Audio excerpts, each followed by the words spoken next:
Ir šiuo atveju tai kalbėsime apie Panda Cloud Systems Management produktą. Visų pirma, aptarsime tą day-to-day, tai vadinamą veiklą kompanijos IT departamentą. Tai kaip tai maždaug atrodo? Visų pirma, dažniausiai vartotojai skundžiasi IT departamentui, kad jų kompiuteriai yra lėti, neveikia, negali vartotojai atsispausdinti, jie rasuoti, pamestas mobilus renginys ar dar kažkas tai panašaus. Taip tariant, ką IT departamentas veikia, tai yra toks terminas gesina gaisrus. Ta prasme, faktiškai sprendžia tas problemas kasdien kylančias ir faktiškai jam dažnai nelieka laiko paprasčiausiai realizuoti tai, ką jie norėtų padaryti, ta prasme, tam, kad vystyti sistemas, o ne kaip jie bet gesinti gaisrus.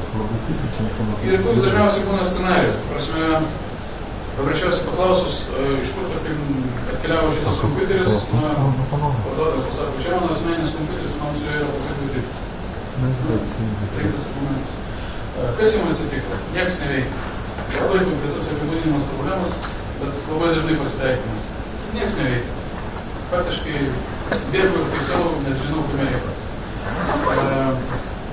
Ką tu padarėjai, kad tai neveikia? Aš gyniauku iš pats standartinis scenarijus. Tai kelios iš labai dažniausiai pasiteikiančių problemų, tai kompanijos tinkle atsirandanti įrenginių įvairovė. Tai nešiojami kompiuteriai, planšetės, staliniai kompiuteriai, žodžiu, nieko standartinio. Ta prasme, kiekvienoje darbo vietoje naudojama vis kita įranga ir neretai paprasčiausiai administratoriai net nežino, ką jie turi savo ūkyje. Kita problema tai būtent vartotojų mobilumas. Jeigu vartotojai naudojasi planšetiniais kompiuteriais ar nešiojamais kompiuteriais, jie kažkur tai išvažiuoja, jam komandiruotėje esant kažkas nustoja veikti, bet jam reikia, kad tai veiktų. Kaip išspręsti? Jo nėra. Ir, svarbiausia yra būtent, vėlgi, nebūti pririštam pačiam prie darbo vietos, ta prasme, kad, kartais darbo reikalais reikia kažkur išvažiuoti, kartais, yra ir asmeninių reikalų, kita vertus, jeigu asmeniniai reikalai trukdo darbų, tai neretai, kompanijos valdžia gali dėl to labai sakyti. Taigi, vėlgi, pasikartojant problemos, tai kaip taisyklė infrastruktūra tampa vis sudėtingesnė, o resursų, kad tą infrastruktūrą suvaldyti, kaip taisyklė, tarkim, finansinių resursų daugiau nėra skiriama. Ir, pasikartojant, faktiškai gaunasi taip, kad IT žmonės dirba tiesiog gaisrininkais. Gesina tos lokalius gaisrus. Ir Panda tam iš tikrųjų sukūrė sprendimą, tai yra Panda Cloud Systems Management. Skirtumas, tarkim, nuo to, kas yra rinkoje, tai kad faktiškai nėra jokių pradinių investicijų. Ta prasme, licencijuojama yra pagal laiką, tarkim, licenzija yra perkama metams ir yra perkama faktiškai ne licenzija, o paslauga. Kadangi visa šita valdymo ataskaitų infrastruktūra yra talpinama Pandos debesyje ir atitinkamai nieko nereikia pas save dėkti ir jūs turite veikiantį sprendimą, faktiškai vos tik nusipirkę licenciją ir galite, tarkim, tinkle išplatinti per kelias valandas, maksimum pusdienį. Ir tas ratas, užburtas ratas. Tai visų pirma, inventorizacija, kad žinoti paprasčiausiai, ką turi savo ūkį. Pasinaudojant, ta prasme, išplatinus Panda Cloud Systems Management agentą, pradžiai bent viename kompiuteryje, ta prasme, vėliau galima tą kompiuterį paskirti kaip, taip vadinamą, local cache. Ta prasme, tas kompiuteris tada gali matyti visą kompanijos viduje esantį tinklą ir tada jau tos agentus galima sudėkti centralizuoti. Vėlgi, galima išplatinti MSI paketą, jeigu turite Active Directory ir kažkas panašaus. Ta prasme, tas pradinis išplatinimas yra ganėtinai paprastas. Visų pirma, koks yra rezultatas, tai gaunama detali informacija apie visus tinkle esančius kompiuterius. Tai yra kokie procesoriai, kiek atminties, kokie diskai, kiek laisvos vietos ir panašiai. Kokia programinė įranga yra instaliuota. Ta prasme, detali inventorizacija, kuri yra, taip sakant, up to date. Ta prasme, kažkas kažkur tai pasikeitė, jūs už keletą minučių jau matote naujausią informaciją. Ir visada ta informacija yra po ranka.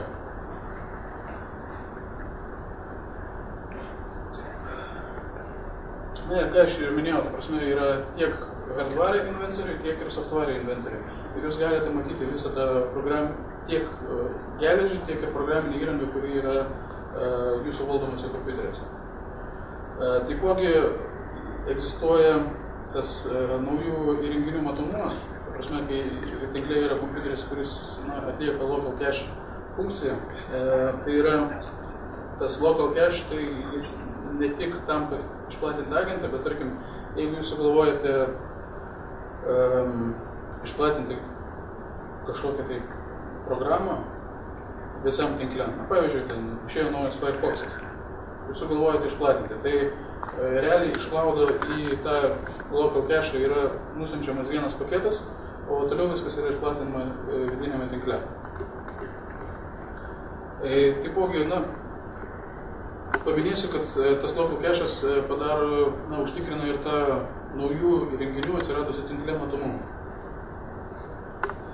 Taipogi, nemažiau svarbus dalykas, kurį dabar dažniausiai nekreipiamas dėmesys, tai taip vadinamas changelogas. Nustatymų pasikeitimai ir panašiai. Pas mane kažkas neveikia. Kaip sužinoti priežastis? Paprasčiausiai yra pasižiūrima į changelogą ir matosi, kokie nustatymai kada buvo keisti. Tai atitinkamai galima suprasti priežastis ir labai nesunkiai, tarkim, atstatyti pradinį konfiguraciją, žinant, kas buvo padaryta. Toliau monitoringas.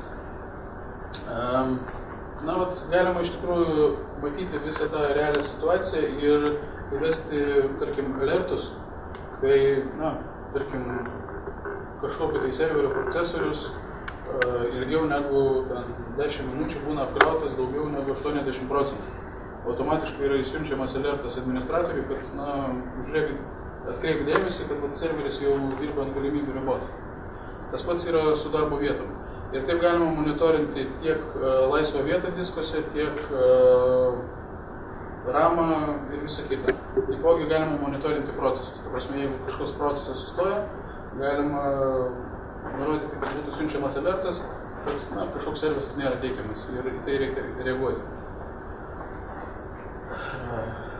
Ir aktualiausia dalis yra būtent tas valdymas. Visų pirma, tai yra patch managementas, kas šiai dienai yra labai aktualu saugumo prasme, kaip ir minėjo Edvardas Šileris, kad Lietuvos kriminalinės policijos departamentas biuras padarė tokius savo skaičiavimus, kad uždraudus ten išorinės laikmenas, laiku darant sistemų pataisas, operacinės sistemos pataisas ir programinės įrangos pataisas, galima išvengti grubiai 85% visų grėsmių, kurios šiai dienai neduoda ramybės. Tai šitos sistemos, tarkim, ypatumas, kad galima patchinti, updatinti ne tik Microsoft, tarkim, tiek operacinės sistemas, tiek programinį įrangą, bet ir, tarkim, Adobe, Firefox'us, Java ir visą kitą. Ta prasme, tai neprisirišama prie vieno konkretaus gamintojo, tiesiog kai tas pataisimas yra išleidžiamas į gyvenimą, gauname informaciją būtent Panda Cloud System Management ir galima netgi peržiūrėti, kurios pataisimus atnaujinimus dėkti, kurios ne. Ta prasme, nes kai kurios kompanijos, tarkim, tai žiūri taip, kad iš karto visų naujausių pataisimų nedėgia, nes kartais dėl to iškyla tam tikrų problemų. Tai taip. Taipogi, ką galima padaryti, tai sukurti savo kažkokius tai skriptus, ir tuos pačius skriptus išplatinti vėlgi visam tinkle. Kas čia neparodyta, bet iš tikrųjų yra labai gera funkcija, tai vadinamas ComStore. Tai vienas variantas yra, kad galima paimti savo MSI, exe ar bet kokį kitą paketą ir jį įkelti į tą Panda Cloud Systems Management, ten duoti kažkokius tai parametrus degimo ir įdiegti tą visą programinį įrangą. Bet kas yra labai patogu, tai ta nemokama programinė įranga, tarkim, tokie kaip Adobe Readeris, visokios naršyklės naujausios versijos ir taip toliau, jos yra patalpintos taip vadinamam ComStore, tai tokia kaip virtuali parduotuvė, kur didžioji dalis programinės įrangos yra nemokama, tai yra pirkti nieko nereikia, bet tarkim, jeigu jūs norite išplatinti naujausią Firefoxą, viskas yra jau ten paruošta ir jums tai reikia paspausti porą mygtukų. Support, tai, vėlgi, tai yra task managementas, realiai matote, kokie procesai vyksta kompiuteryje, kiek jie suvartoja atminties, procesoriaus ir taip toliau. Ir kad tai pamatyti, nereikia eiti iki lokalaus kompiuterio. Toliau vėlgi event vieweris, registrai, download manageris, galima išsikviesti komandinę eilutę, kad paduoti tam tikras komandas konkrečiam kompiuteriui. Matomi taipogi visi servisai ir kas yra labai patogu, galima prisijungti prie arba share desktop arba remote desktop. Tai skirtumas yra toks, kad arba jūs turite vieną bendrą sesiją su vartotoju, kur vartotojas mato, ką jūs darote, arba jūs įsiloginat atskirą sesiją ir tvarkote tą kompiuterį. Tai kas yra patogu, kad šita funkcija yra realizuota panašiai kaip TeamVieweris. Ta prasme, jums nereikia nei vienam gale, nei kitam gale atidarinėti jokių portų. Veikiama grubiai TeamViewerio principu, kad tas jungiantysis mazgas yra cloud'e. Tai yra, mano kompiuteriai yra agentas, klientų kompiuteriai yra agentas ir jie tarpusavį susijungia cloud'e. Ir ta prasme, bet kada, iš bet kur galima tą remote prisijungimą užmegzti tokiu būdu, kaip tai yra daroma TeamViewerio, tik nereikia jokių papildomų kodų. Ir kadangi tai yra tuneliavimas, tas prisijungimas yra saugus. Ir vėlgi paminint saugumą, tai agentas klausosi tik komandų iš cloud'o. Ta prasme, kad jeigu kažkas kitas iš kažkur tai kitur bandys tam agentui duoti vienokias ar kitokias komandas, jis paprasčiausiai nesiklausys. Na ir nemažiau svarbi dalis yra būtent ataskaitos. Tai galite gauti visas ataskaitas, kokios buvo problemos, kokios yra problemos, parodyti savo, tarkim, valdžiai, kad, egzistuoja tokios problemos ir, tarkim, reikia gauti finansavimą, kad tas problemas taisyti. Arba ten lūžta hardvaras, galų gale kiek hardvarų jūs pakeičia ten per metus. Visą tai galima pamatyti ataskaitų skiltyje.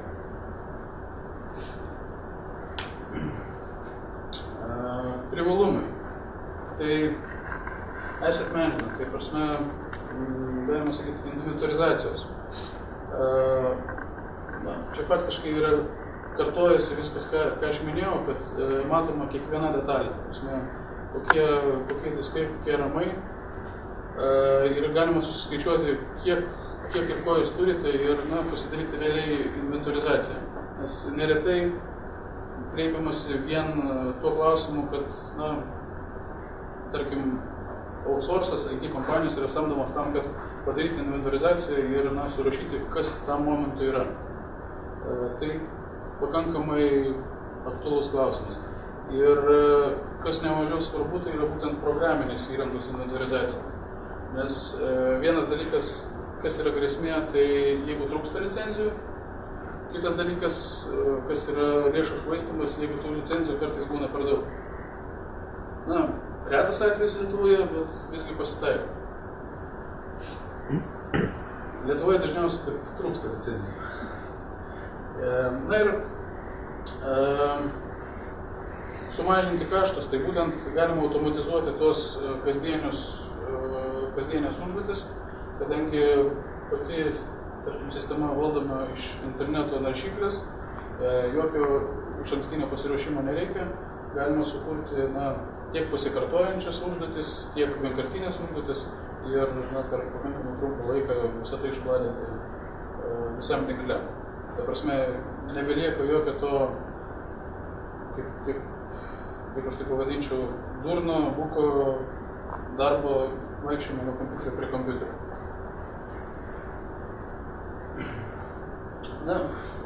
Vėlgi, kad visa tai yra centralizuota, kabinta debesyje ir prieinama bet kada iš bet kur. Taipogi yra galimybė užmigdyti kompiuterius, tarkim, ne tai, kad užmigdyti, išjungti kompiuterius, kaip pavyzdys, įvykdomas kažkoks degimas, ir tos kompiuterius, tarkim, vakare visus išjungti. Taipogi, bet kada tos kompiuterius galima atskirom užduotim perkelti ar kažką panašaus padaryti. Pilnas sistemos valdymas yra tiesiai jūsų rankose ir tai yra ne vieno kompiuterio, o viso tinklo. Taipogi užduotis gali būti duodamos tiek vienam, dviem, trim, penktiems arba visiems kompiuteriams. Ir kas svarbiausia, kad kai užduotis įvyksta, yra ataskaitos, ar tai buvo sėkmingai padaryta, ar kažkur tai kilo problemų. Tarkim, 50 kompiuterių viskas įsidegė labai gražiai, o 5 yra problemos. Atitinkamai, tada jau reikia per remote desktopą jungtis į konkrečius kompiuterius ir žiūrėti, kas ten gavosi negerai, arba žiūrėti detaliau ataskaitas, kokie erorai buvo išmesti. Galbūt per daug verta iš tikrųjų paminėti šitą funkciją, tai toks kaip kurie vadina anti-theft, tai yra apsauga nuo vagysčių, yra galimybė, tarkim, iš to prarasto įrenginio ištrinti informaciją. Paprasčiausiai vėlgi, dėka to, kad tai yra cloudinis sprendimas, užtenka kompiuteriui išeiti į internetą, jis automatiškai susisiekia su valdymo serveriu ir atitinkamai gali būti duodama užduotis ištrinti jame esančią informaciją. Taigi, paskutinis punktas – reikalingi resursai ir infrastruktūra. Svarbiausias dalykas, kad jokių investicijų pradėti į infrastruktūrą visiškai nereikia. Tiesiog čia ir dabar imate ir naudojate. Labai lengva išmokti, kadangi pati aplinka yra intuityvi. Iš tikrųjų, ją perprasti, man asmeniškai užteko maždaug valandos ir aš jau išsiaiškinau visas funkcijas, ką galima su to daiktu padaryti. Pats agentas yra labai mažas, viso labo apie 3 MB dydžio ir faktiškai nenaudoja jokių atminties arba procesoriaus resursų, kai jisai yra ramybės būsenoje ir nevykdo jokių užduočių. O vėlgi minimalus interneto srauto suvartojimas ir galima būtent sutaupyti visam tinkle tą srautą, paskiriant local cache. Taip, greitai iš tikrųjų prabėgau, matau, ko gero, gerokai per trumpai. Galbūt paminėsiu, kad 16:30 bus workshopas apačioj šalia parodų salės. Ten mano kolega gyvai maigys produktą ir rodės, kaip visi tie degimai, visą tai, ką aš čia greitai perbėgau, kaip tai veikia iš tikrųjų. Ta prasme, jis yra įsidiegęs tiek pas save kompiuterį, tiek dar į kelias demo mašinas ir parodys, tarkim, kaip išplatinti Microsoft Office vos kelių mygtukų paspaudimais, neeinant prie darbo vietos. Klausimai? Kainodara. Kainodara.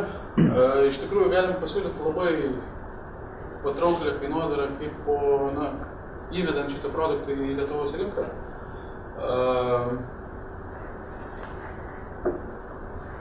gerai, įvardinsiu visgi, kad tai gali būti, tarkim, 30 litų už kompiuterį metams. Tai, mano manimu, tikrai nėra didelė suma. Šiaip šitos kainos tikrai auks, na, bet neženkliai. Ta prasme, maksimum tai bus 50 litų kompiuteriui, na, vėlgi priklausomai nuo dydžio, nuo kompanijos dydžio, bet kaip po tokiem geriem pirmiem pilotiniam projektam galim pasiūlyti labai patrauklią kainodarą. Operacinės sistemos palaikomos ar mobiliuosius įrenginius irgi galima valdyti. Turiu omeny, ta prasme, tiek planšetės, tiek mobiliai įrenginiai, jos galima irgi įtraukti tą tinklą ūkį. Jo, paminėsiu taip, kad šiuo metu dar ne, bet tas dalykas yra įtrauktas į roadmapą ir jau tikrai bus pilnai veikiantis 3. ketvirtyje. Beta testingas maždaug mėnesio 2 bėgyje numatytas. O operacinės sistemos palaiko kokias darbo vietų? Darbo vietų XP ir į viršų Windows ir Mac'osai. Tai, na, faktiškai daugiausia. Taipogi visi Windows serveriai. Roadmap'e taipogi bus Linux serveriai. Ir, na, pakankamai greitai tai jau bus. Visa ta sistema yra tiek darbo vietoje prižiūrėti, tiek serveriam ta pati, ta prasme, nesiskiria monitoringas, tarkim, serverio funkcionalumo tas pats yra. Jo, faktiškai, ta prasme, pilnas funkcionalumas yra siūlomas ir ten. Na, būtų logiška, tarkim, serverius tiesiog struktūriškai išskirti į atskiras grupės, na, kad jiems šiek tiek kitokias taisyklės galiotų. Bet galimybės tas pačias. Na, taip paėmus, ar Windows 7 ar Windows 2008 serveris, didžioji dalis visko yra labai panašiai, ta prasme, tie patys procesai ir taip toliau, na, yra tam tikri skirtumai, bet būtent šitas produktas yra taipogi pritaikytas ir serveriam.